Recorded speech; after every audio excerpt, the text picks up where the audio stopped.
సిద్దిపేట జిల్లా కేంద్రంలోని టీహెచ్ఆర్ నగర్లో 20 లక్షల రూపాయలతో నిర్మించే ముదిరాజ్ హాస్టల్ ప్రహరీ గోడకు ఎంపీ రఘునందన్ రావు శంకుస్థాపన చేశారు.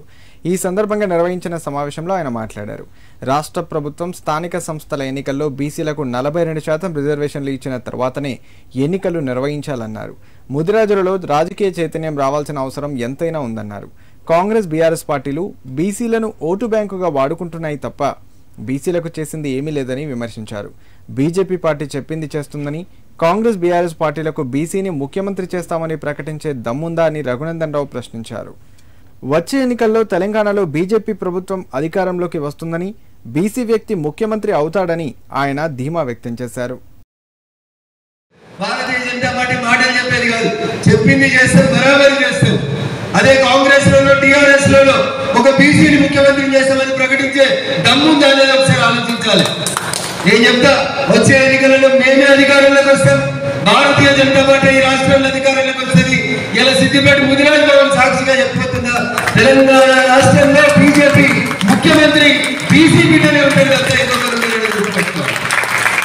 ఒక మాట చెప్తే ఆ మాట కట్టుబడి పనిచేసేటువంటి పార్టీ లేదు.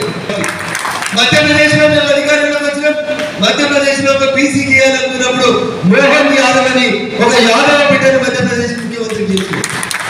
ఆ మోహన్ యాదవ్ గారిని తీసుకొచ్చి కొమురెల్లి మల్లన్న దగ్గర ఒక రైల్వే స్టేషన్ కట్టాలి సార్ అని మోడీ గారికి చెప్తే ఆయన మంజూరు ఇచ్చిన తర్వాత కొమురెల్లి మల్లన్న యాదవ్ 20 పని మోహన్ యాదవ్ అని మధ్యప్రదేశ్ ముఖ్యమంత్రిని తెచ్చి కొమురెల్లిలో రైల్వే స్టేషన్ కి శంకుస్థాపన చేసిన పార్టీ భారతీయ జనతా పార్టీ.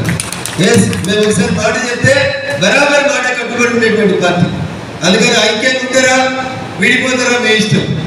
119 ఒక్కరు గెలుస్తారా మీరు ఆలోచించుకోరు. బాగా ఎదిగి ఏసీ బంగ్లాలో హాస్టల్ ఏం చేసుకుంటారు? ఎప్పుడు రావాలి? ఏమి రావాలంటే రాజకీయ చైతన్యం రావాలి. రాజకీయ చైతన్యం రానంతసేపు వాళ్ళ దగ్గరికి మీ దగ్గరికి పోయి మనకి ఇది కావాలి అది కావాలనేటువంటి పరిస్థితి నుంచి బయటికి వచ్చి 156% ఉన్నటువంటి బీసీలు శాసించే రోజు రావాలంటే ముఖ్యంగా నేను కోరుకున్నది ఒకటి, మీ అందరికీ ఐకమత్యం రావాలి. ఏ జెండా కన్నా పట్టుకోరు, ఏ నిలబడి నాకు సంబంధం లేదు. నేనే ఓట్ల కోసం రాలేయాలి మీ దగ్గరికి.